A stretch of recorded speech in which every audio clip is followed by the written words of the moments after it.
Hello, hello, hello, hello, hello, hello, hello. Good evening.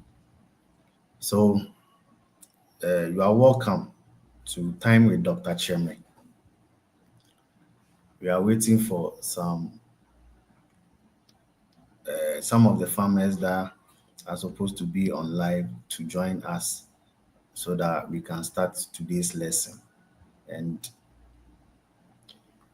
today we'll be looking at Colibacillosis. We started with viral infections. So if you can go back to other series or other lessons that we did, especially on YouTube, you can find all this on YouTube. Okay, so on YouTube, we have a series of viral infections that a doctor did or treated with us. So if you are new to this platform, you can go back to check on YouTube. And all other episodes or series are on it. You can watch and learn something from it. Yeah. So per the last episode that we did, the last episode was on, I think, fowl pox. Yes. So we did the fowl pox and we ended with the viral infections. And doctor said we'll be starting a series on bacterial infections as well. So from viral, we are now on bacterial infections. And bacterial infections, the first one that we are starting with is the colibacillosis. Eh, colibacillosis. So today, doctor will be giving us an insight on colibacillosis. What really is colibacillosis? See, the name of the disease can even kill the bird before the bird will even get treated. Okay, so today, if you are joining, please remove everything that's in your ears and stick with us.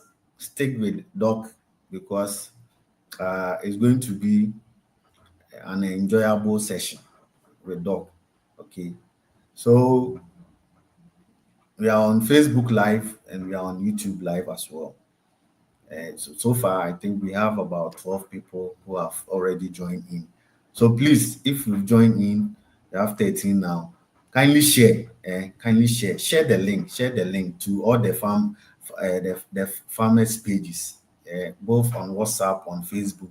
Share it. Let people also come on and listen to Dr. Chairman, so that at least we can all grow and develop together in order to build the Ghana poultry industry because eggs and chicken meat is a very big part of our livelihood. Okay, so please share the link, share the link, share the link, share. Now we are around 16. Share the link, share the link, share the link. I want us to get to 20. So let's get to 20, then we will start. Let's get to 20 and we will start. So kindly share the link. You can put it on your WhatsApp status and all the places that you can find farmers on.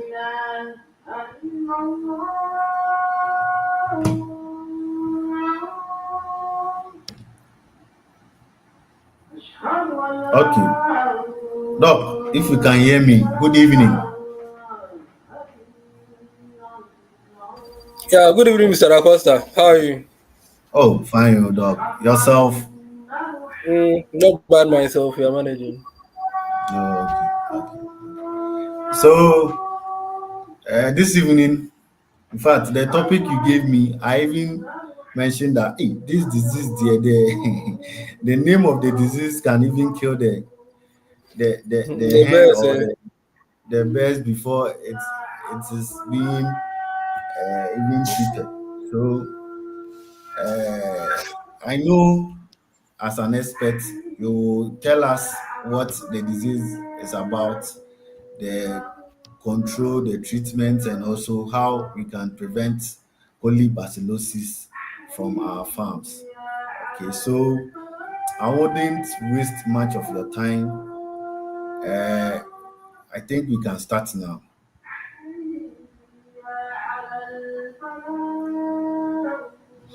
Okay, Dacosta, thank you. Thank you. So you are all welcome to another session of Time with Dr. Tremi. And then this whole session started with the viral diseases. So we treated a couple of the viral diseases, and then now in the next few weeks we'll be tackling the a few of the bacterial infections also. And then the first one we are going to begin with is colibacillosis. The name looks a bit scary, but it's not that scary. It is basically a bacteria that causes this infection. So today, just as we always do, we are going to talk about what the disease is, how the disease is transmitted, how we can identify the diseases on our farm, a few treatment protocols and then control measures, and then as we always do, some general recommendations.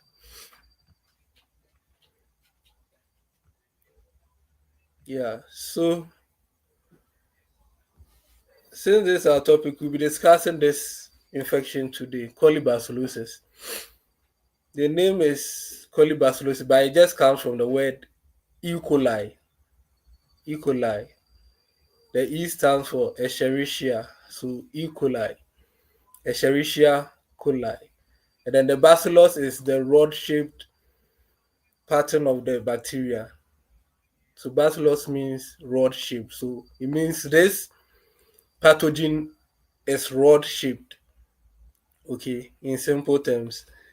So E. coli or colibacillosis is a disease caused by Escherichia coli bacteria, and it's just common and a significant bacterial disease that affects poultry almost everywhere. So on every part of the world, this infection can occur, and this is because this E. coli we are talking about is a bacteria that lives inside us, that lives around us, that lives inside the gut of even the birds that we have. However, it is not a virulent bacteria. That is, it doesn't cause infection. It is only when the immune system of, let's say, the animal has gone down, and hence it becomes opportunistic and takes over and then becomes disease causing. But in its natural form, it doesn't cause disease. It is a commensal. We live with it and then we are okay with it in its normal levels. But once the immune system of the animal goes down, it easily picks up and then becomes pathogenic. Okay. And then this particular bacteria comes, or the infection caused by this bacteria comes in different forms. So we can have septicemia occurring, air circulitis, pericarditis, perihepatitis, peritonitis. These are all huge terms, but going forward, I will try to break some of them down for you as much as possible. In laying birds, you usually find the peritonitis and the salpingitis occurring. However, in young birds, usually from the hatchery, you get omphalitis, which is usually the yolk sac infection. And then in severe cases, you can get swollen head syndrome. And then if you are not careful, you might mistake this for infectious coryza or even fowl pox. So This particular pathogen or infection has economic importance because your birds can easily die from the infection, and then you can have drop in egg production in laying birds also. You can easily lose a lot of money if the infection gets on your farm.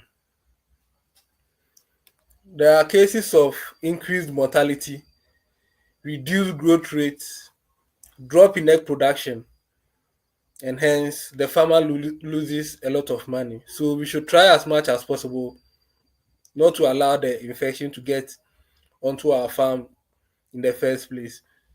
This topic is a bit technical, so we'll have a lot of technical words in it, but I'll try as much as possible to break them down a bit for you.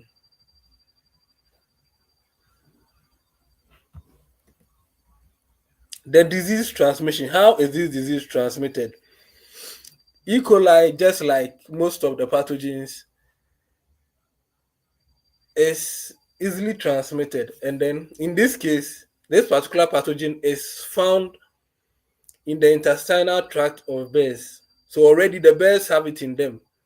However, in the levels that they are in the bears, they don't cause infection. Okay. So in their natural state, this particular bacteria doesn't cause infection. However, once the immune system of the bears goes down, there's a high possibility of it taking over and then becoming opportunistic, thereby causing infection inside the bears. So since it is already in the intestines of the bears, it is easily transmitted through the oral fecal route. So once the animal um, releases fecal matter into the environment, other bears can easily pick it up. And just as our bears are very disturbing sometimes, they can go and stand on the drinkers, the feeders, and then they just release the fecal matter on it. So other bears will come in to drink water or to feed, and they end up picking up the infection. So these are all some of the ways that the infection is transmitted or spread in the environment. You, the farmer, going to take care of the bears. You go inside the pen, you step inside the litter that is contaminated with these pathogens, and you walk about, and then you also end up spreading it from one pen to the other, one farming coop to the other. So that's the main way this infection is usually spread. So there's the orophycal route. Since it is already in the intestines, the animal passes it out through the fecal matter. Other bears pick it up, and then the cycle goes on. So this image is a simple pictorial evidence showing how the infection is spread. So it can be spread through the feed, through the environment. You see the poultry house there because you, the one taking care of the bears, you might be walking about and then you will be spreading the pathogens all over. So the next one is high density. There's heat stress, there's overcrowding, ammonia gas buildup. So once there's high density of the bears or there's overcrowding in your area, the disease is easily or the pathogen is easily spread because it takes a very short period to move from one animal to the other. When there's heat stress, the immune system of the bears goes down, and then the E. coli can easily cause infection in them. The next one is wild bears. Wild bears are sometimes carriers, and then they can easily bring the infection onto your farm. This is one of the diseases where there is vertical transmission. That's usually, or that simply means transmission of the pathogen from the mother to the chick. So from the mother hen to the chicks. You can have it inside the hatchery. So this is one of the infections where Once it's gotten from the hatchery, and then it is confirmed that the pathogen or the infection originated from the hatchery, there's a high likelihood for them to refund your money or return or replace the birds for you. Okay, so this is a pictorial evidence showing how this pathogen can spread from the environment or from the animal to other animals. So it can spread through the feed or water, through the environment, overcrowding, poor hygiene, from the mother to the chick, stress factors, and then the hatchery. How is this disease presented? So I mentioned earlier that this infection presents in several forms. So you can have things like septicemia occurring, air seculitis, pericarditis, perihepatitis, peritonitis. And then in severe cases, you can get the swollen hair syndrome, which also looks like the infectious coryza. So you might easily mistake it for the infection called the infectious coryza. So usually septicemia is a generalized infection. Okay, so in this case, the infection is spread through the entire system of the animal. The blood is affected, the liver, all the organs, the internal organs. Okay, is affected. So the bacteria is spread through the entire system of the animal. Air seculitis is when the air sacs are affected. So there are some parts in the breast called air sacs. It's very difficult to notice if you are not a technical person. So usually when you immediately open the bed or the carcass, you realize that there's whitish foamy material on the air sacs. Pericarditis. That one is also an inflammation around the heart.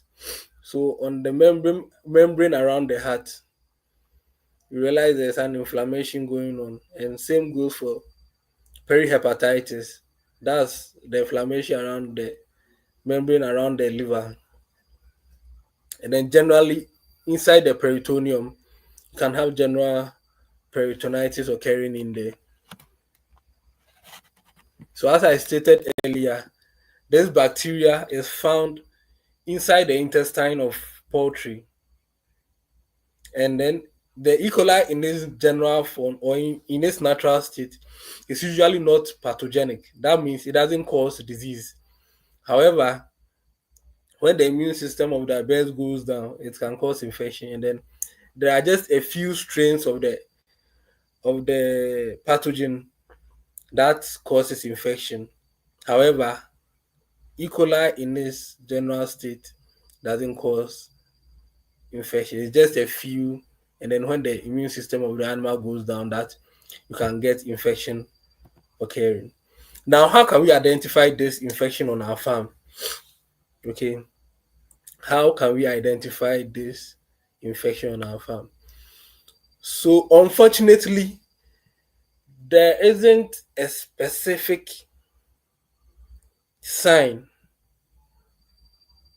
that a layman or a farmer can use to identify this infection. Usually, you need at least postmortem and then lab tests at the laboratory before you can confirm, because the general signs that the farmer will look out for is almost consistent with almost all other bacterial infections and then sometimes some viral infections. Okay, so it is difficult for the farmer on his own to identify this infection.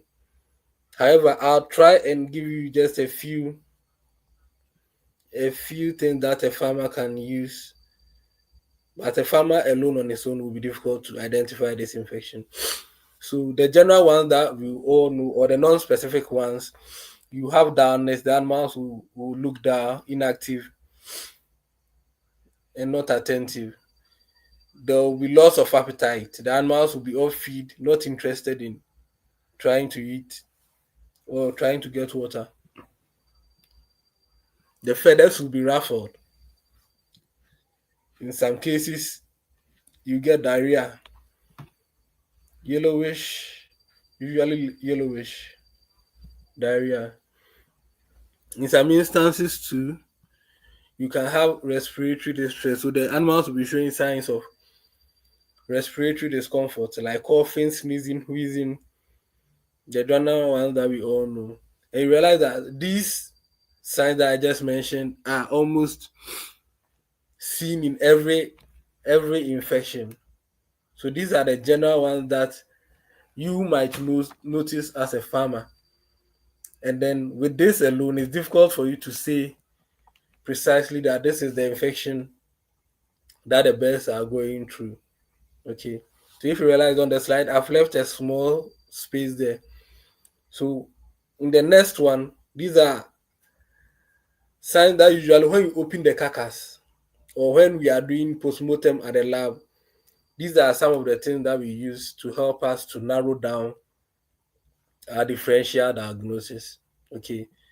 So for the general ones, you have dullness, loss of appetite, ruffled feathers, diarrhea, respiratory distress. But once you open the carcass, some of the things that will help you identify that you are dealing with possibly a bacterial infection or E. coli is what I've listed here. But it is not exclusive to E. coli alone. You might have it in other things, but this is just to help you identify some of the things that we use at the lab. Okay, so the first one is enlarged hyperemic liver and spleen. So you realize that the liver and then the spleen have become enlarged, bigger than its natural size. So this is something that immediately you open the carcass, you will notice.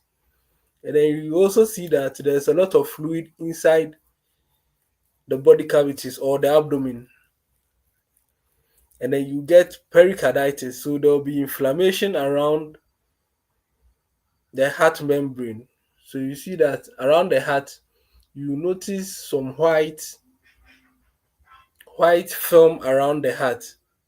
And sometimes you get some small amount of fluid inside that membrane. You can get salpingitis. So this is the oviduct. It can be inflamed. That's the oviduct. Can get perihepatitis. So this is also an inflammation around the liver.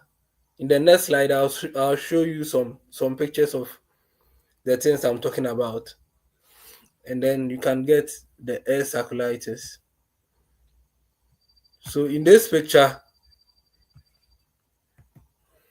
you can see a bird. The first one on your left, top left corner, is a bird that's a bit dull. It looks dull. So this is part of the general one that you notice. And then, as I said, it's non-specific.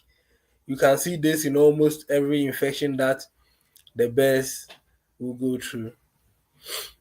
The one next to that one on the right, you can see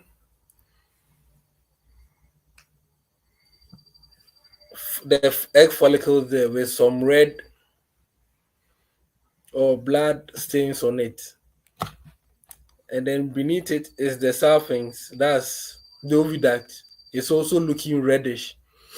So there's inflammation going on there. So you have that on the egg follicles and then the salpinx. Now beneath the dull bed, you can have the pericarditis, perihepatitis, and then the peritonitis. That's the image under the dull bed. So around the heart, you see that there's a white membrane around the heart. And then if you observe carefully, you see some small fluid under the heart area there, and then realize that the liver has this white film on it. So that's the perihepatitis. And then the same goes for the peritoneum also. And then on the right side of that one, that's a bed showing the diarrhea I stated earlier. So you can see the pasty vent with the diarrhea there. Now to treatment, as I stated, this is a bacterial infection, and then automatically you need antibiotics to treat this. However, this particular infection is very tricky because there's a growing concern of antibiotic resistance, since most of the farmers don't wait till they are told what exactly to use to treat their animals. Immediately a farmer notices that his animals are down, they just go to any veterinary shop or pharmaceutical company and then just buy some antibiotics and then just go and administer it to their birds. However, the persistent practice of doing that has led to several levels of antibiotic resistance occurring, and hence most of the antibiotics that we have are not really able to treat E. coli that much, because most of the strains of the pathogenic E. coli are now resistant to most of the antibiotics we have on the market. Okay, and this is because of the indiscriminate use of antibiotics by our farmers. So at least whenever you get any infection, you consult your vet after doing any test or doing any postmortem. He'll be able to give you the right antibiotic for you to use. Else, the indiscriminate use of antibiotics will result in more cases of the antibiotic resistance that we are currently having. And in the coming future, most of the drugs that we have might not work whenever there's an infection because we are overusing the antibiotics we have. So one thing we can also do is that maybe especially the old farms, maybe at the beginning of every year you go to VSD and then you can let them do sensitivity testing for you, so that it will help you get the best antibiotics for you to use on your farm. Because most farmers come and then after prescribing a medication for them, they go back and say the medication didn't work. And this is because probably you had been using that particular antibiotic for a long time, and then the pathogens have been able to build resistance against that particular infection. Okay, they'll be able to build resistance against that particular antibiotic. Sorry. So, whenever you administer that antibiotic or that particular drug, you might not get the desired the desired therapeutic effect. So please, even though you need to treat bacterial infections with antibiotics, always consult your vet or go to the veterinary clinic or lab for them to do proper diagnosis for you and then give you the right medication of choice to use. Because currently, most of the antibiotics we have on the market are not able to treat this particular infection. So we need to be careful about that. So always go to the vet and then they'll help you get the right antibiotic of choice to use. How do we prevent this infection? As I said earlier, this infection is, or the pathogen is located inside the intestines of the animals, and then it is usually spread through the environment or the oral fecal route. So for you to reduce the chances, you might not be able to completely eliminate this infection, but for you to reduce the chances of the infection coming on your farm, you have to ensure proper biosecurity measures and then good hygiene. Okay, good hygiene. Try to reduce the chances of the infection occurring on your farm through good hygiene. So proper sanitation, especially from the hatchery. So make sure wherever you are buying your birds from, their hatchery is good. That way, you know that they will ensure biosecurity measures to the highest possible degree. Ensure proper sanitation in your poultry farm also. So as the hatchery is doing its part, you also have to do your part. Because most of these birds that are coming, especially the imported ones, are not used to these pathogens that we have around here. So if your biosecurity measures are not on point, they might easily pick up the infection upon arrival onto your farm. Okay, and then you must also ensure proper sanitation of your equipment. You are supposed to be cleaning your equipment with disinfectants too, but probably most of us don't know. We only use um, raw water, but we are supposed to be cleaning our disinfectant with eh, cleaning our equipment with disinfectant. This is because, as we all know, some of these birds release some of their fecal matter on this equipment. So if you are regularly not cleaning it with disinfectant, you might think, oh, washing it alone is enough. But these pathogens already are even resistant to even some of these disinfectants. So imagine how resistant they are to just raw water. Okay, so please do your cleaning with proper and good disinfectant. Ensure proper ventilation. Ensure proper ventilation, temperature, and then litter quality. As I said, the pathogens are easily shed into the environment. So if you are not regularly maintaining your litter, you can easily be harboring some of these pathogens, and then immediately the immune system of the birds goes down. You can easily come up with these infections. And then other diseases like Newcastle, almost all the viral diseases, as we discussed, it brings down the immune system.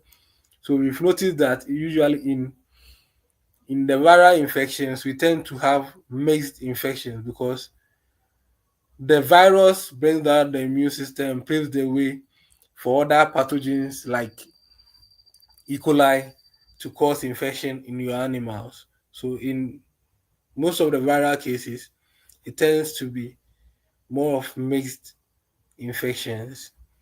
And the next one is biosecurity. Ensure proper biosecurity measures. Reduce access of wild birds onto your farm because they may be carriers and then they can end up moving or passing the pathogens onto your farm. And then just as we always do with some general recommendations, as I always say, ensure proper disinfection before, during, and after each batch of the birds. It's better not to practice mixed farming when you have different ages of birds all at the same time, because the older birds will tend to be carriers or animals that might have survived against this infection, and hence they can easily pass on and then maintain the infection on your farm. So whenever you bring in new birds who might not have been exposed to that infection before, they can easily pick up this infection, and then they become affected with this colibacillosis that we are talking about. And since antibiotic treatment is not really the way of choice, ensure good management practices. Once you're able to do that, you reduce the chances of this infection coming onto your farm in the first place. So try as much as possible to ensure good management practices. Avoid overcrowding because the overcrowding will easily allow the spread of this infection. Next is proper carcass disposal and then litter management. Once you don't dispose of your carcass adequately or properly, it helps to maintain the infection or the pathogens on your farm. So it's best to always dispose of your carcasses and then your litter properly. And by doing so, you help to reduce the chances of the infection persisting on your farm. Next is to buy birds from trusted sources. Always ensure that the birds that you are buying are from trusted sources where they maintain proper hygiene at their hatcheries. Because if you are not maintaining proper hygiene on your at the hatchery, the birds right from day old will come up or maybe having that pathogen in them and could easily cause infection. So by the time that they go through the stress of moving from the hatchery to their new abode where they are going to be kept, the farm, they will easily come up with the infection because the stress of traveling will expose that infection. You realize that usually in the first 3 days, you'll be getting some mortalities like that because the stress has brought down their immune system, and then since the hatchery didn't really take good care of their hygiene, the birds picked up the infection or the pathogen there, and then the stress made it worse, and hence you'll be getting a lot of mortalities in the first few days. So please make sure your birds are from trusted sources.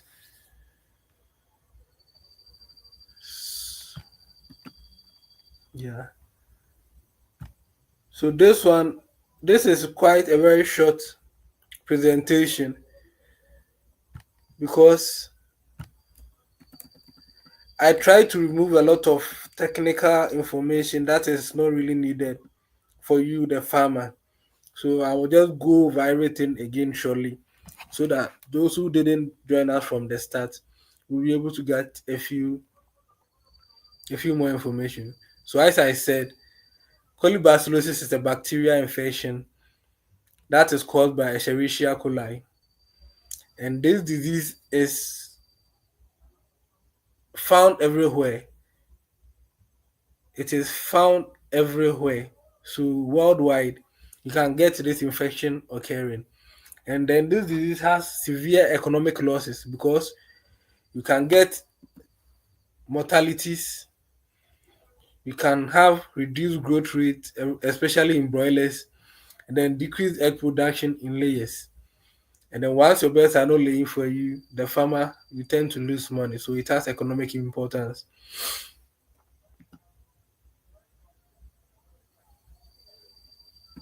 And then we said the disease is usually transmitted through the oral fecal route. Since the pathogens are already in the intestines, the affected birds tend to shed the infection through the fecal matter, and they thereby contaminate the feed, the water, the environment, and then it can even be spread from the mother to chicks. So if the hatchery or the source of the birds don't keep proper hygiene, there is a high likelihood of the infection being transmitted. And then I said the disease presents in several ways.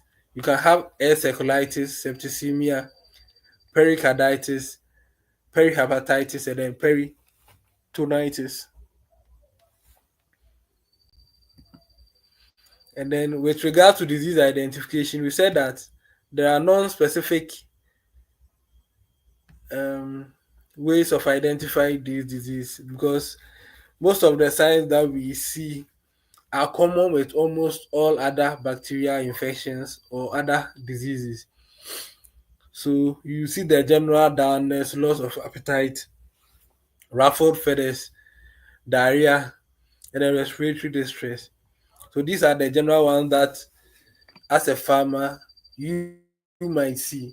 But usually at the lab, whenever we do postmortem or we open the carcass, some of the things that we also see is the enlarged hyperemic liver and the spleen. So you realize that the liver and then the spleen are enlarged, and then you notice some serous fluid inside the body cavities. And then the pericarditis, as I said, is inflammation around the membrane of the heart. So you see that around the heart there will be a white film of tissue around it. The samples will have blood in it. The egg follicles do the same. And then perihepatitis is inflammation around the membrane of the liver. And then same for peritonitis and the encephalitis. So in this image, you can see some of the pictures of the infections or how the infection presents. The things I mentioned. So you can have the dullness, that's in the first bed here.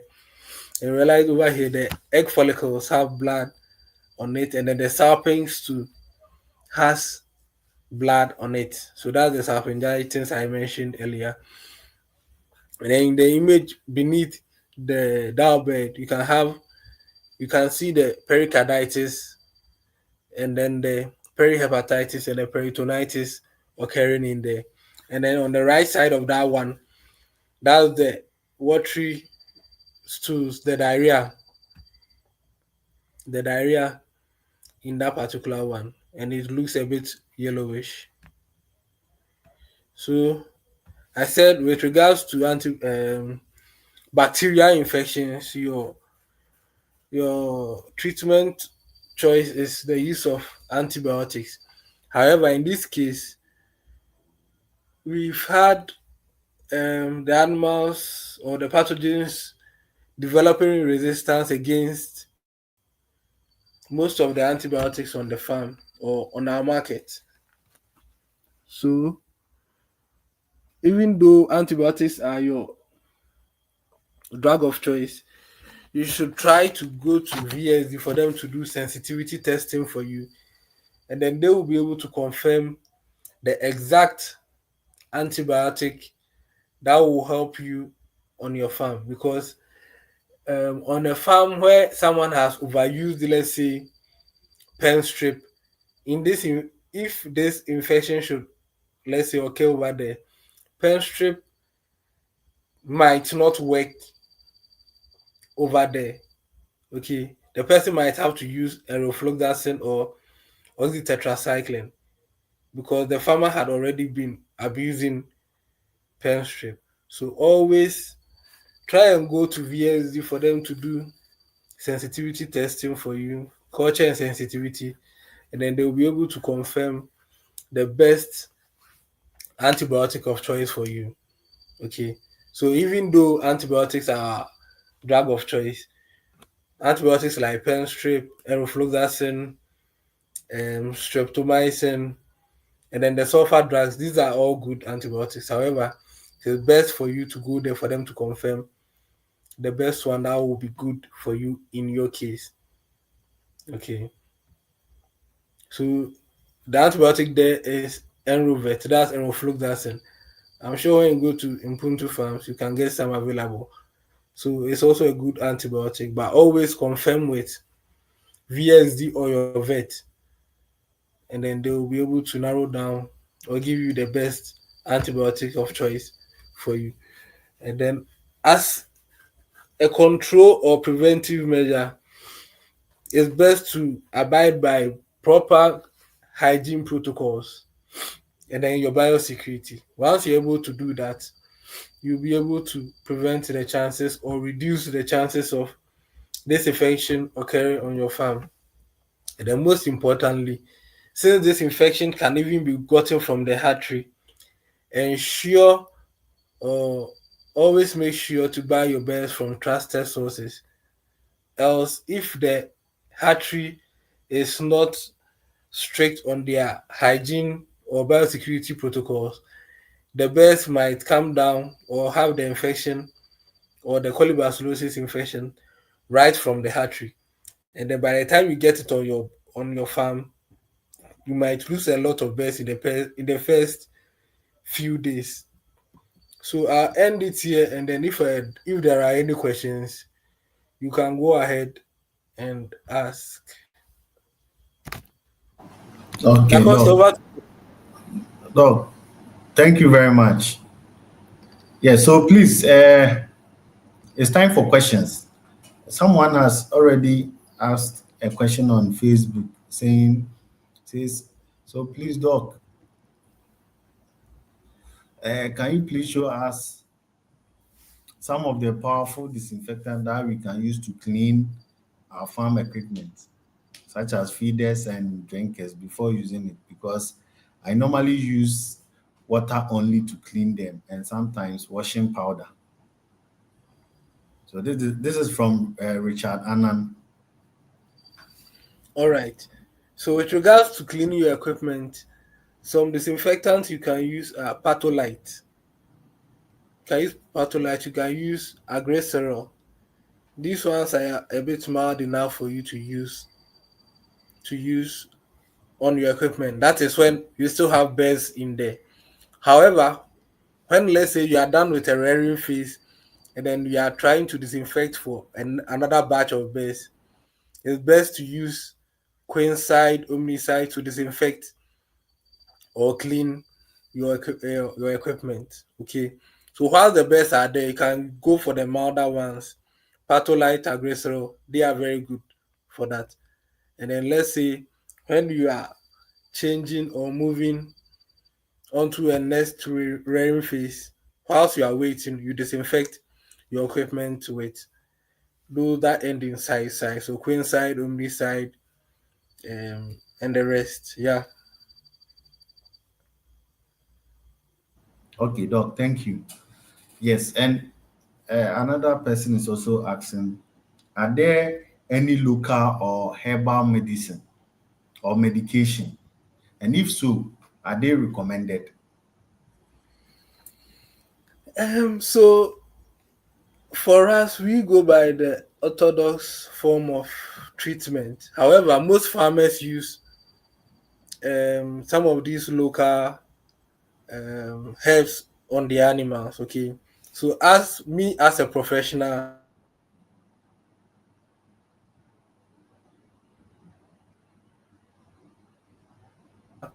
those lines, but most of the farmers do things like that. Okay, as a professional, I'm not allowed do do that. So what works for you, you can do that, but it's not really recommended. Okay. So then it means that uh, as for vet doctors, they don't even prescribe local or herbal medications, right? Oh, we do. There are some of the drugs I have herbal or some of the drugs are herbal based. Yes. So we do those ones. But the ones that you I know of a farmer who uses what is it called? Ginger in his water to treat I think coryza or something like that. It makes sense there, but as as a professional, we don't work like that. Okay. But as the need arises, we might tell you to use some of these things. So there are some that we use, but the general ones that most of you guys do, they just mix any concoction like that and then they give to the birds. But it's not really recommended as a professional. So over here I can't really mention some of these things that we do, but maybe when I come to your farm and then I have to prescribe something like that, then I discuss with you over here. But over here, this video will go far because this is an online something, so I can't really mention some of these things here. You get it? Okay, okay, okay, okay. No, thank you. I think even though I think this is not what we treated today, but I think Abdullah Ibrahim, he has been asking this question every time. I don't know if it is something that's worrying him on his farm, but if we can help him with it, says, sir, please, I last asked about bamboo foot, the cause and how to treat it. All right.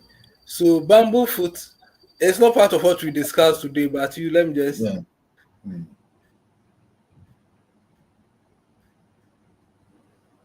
um, talk about it briefly because bamboo foot is also a bacterial infection. You need antibiotics to treat it. However, um, the idea behind that one is it's not like so. Most farmers think that immediately you give a medication after administering the drug, whatever they were trying to treat for should disappear. It doesn't work that way. Okay, so infections like bamboo foot, coryza, once you are done with the treatment, it doesn't mean the treatment didn't work. If after 3 4 days or a week you still see the bamboo foot in there, you still see the bamboo foot over there. You get it? It takes time for the body. Some of them, the body has to reabsorb whatever was there, the past over there. So it's either you wait for the body to absorb it, or in the case of bamboo foot, you can rub Epsom salt on the area and then you incise. That is, you cut the swelling and then you push whatever was inside there, you push it out. So you can either do that and then you treat it as an open wound, or after giving you antibiotics, wait till the animal itself absorbs whatever was causing the swelling or the pus over there. You get it? But it is caused by Okay, a bacteria, and maybe later on we will go into it. okay, okay, okay. Thank you. Someone is also saying, says, I normally use liquid soap and water in cleaning my feeders and drinkers every 2 days. Is it wrong? It's not wrong, but you should be doing more. Okay, Okay. The liquid soap alone is not enough. That one helps with just the solid or the pathogen. I don't want to say pathogen, but the debris, the big ones that you can see with your eye. But for the pathogens that you can't see with your eye, it's better to use the disinfectant. Okay. okay, okay. And another person is also asking that, says, please, if I buy an incubator to hatch my eggs, how will I get their first vaccine? Doc, like Marek, for instance, is it sold like that? No, you won't get Marex. You won't easily get it. Okay, Yes. okay. So the issue with that So, one is that because we don't really have a lot of well-established hatcheries here, the importers don't really bring Marex into the country because the birds that are coming in are already vaccinated against Marex. Marek, okay, Yes. So the few hatcheries inside local base here, because apart from them, most of the other birds are already vaccinated. so that then it means Unfortunately. that if this woman, yeah, Sorrento, if she wants Mhm. to hatch her own eggs, then it means Mhm. she wouldn't get some of the marriage to fascinate their birds. And most of the it onto the market. Hello, Doc. that product the importers bring. It's like your line is breaking. And they can help quantities like the way you can enter any place. Hello. That one is a bit directed. Yeah. Can you hear me? Yeah, I think you went off a bit.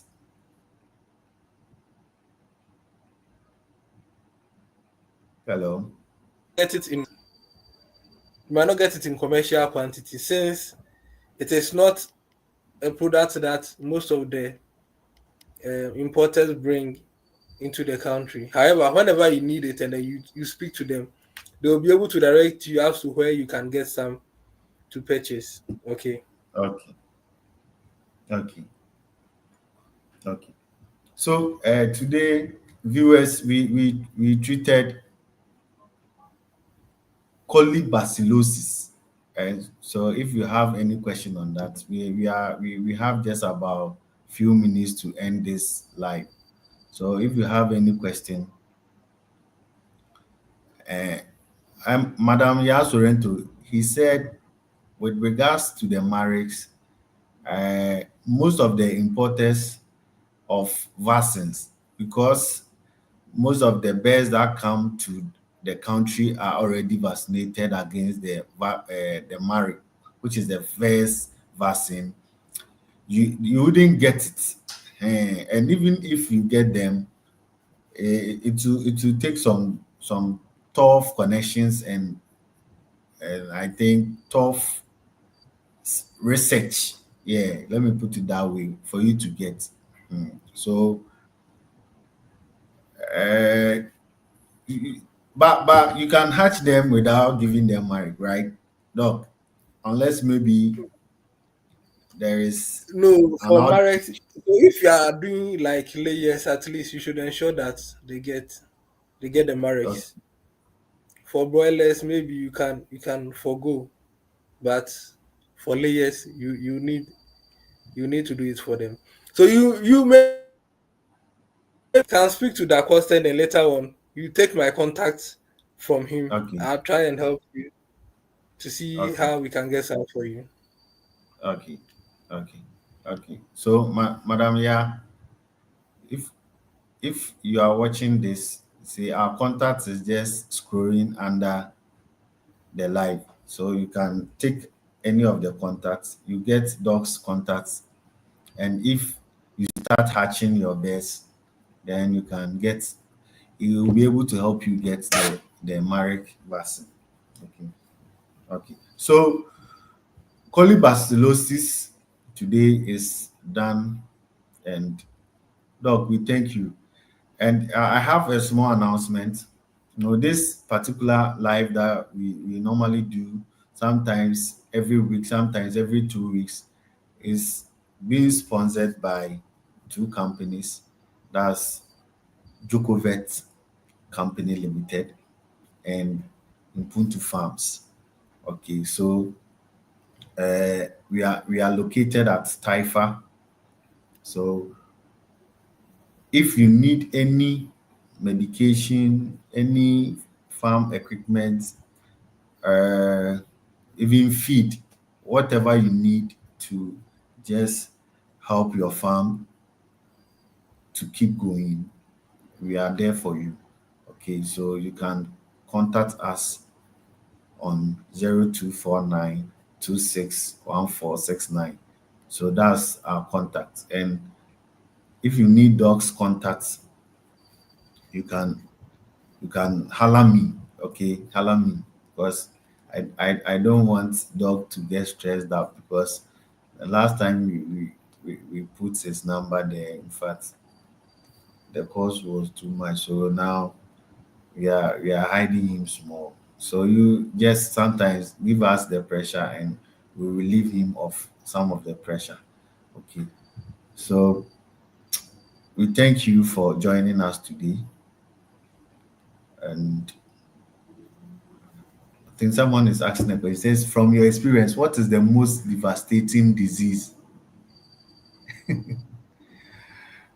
Devastating disease, as in like in poultry, the devastating disease you could ever get on your farm that can kill most of your birds. I think that one there, dog, to be Newcastle or Gomboro or which one?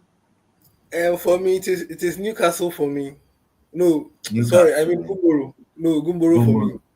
Okay, Yeah, because okay. Gumboro, Newcastle, we are able to manage it to some extent.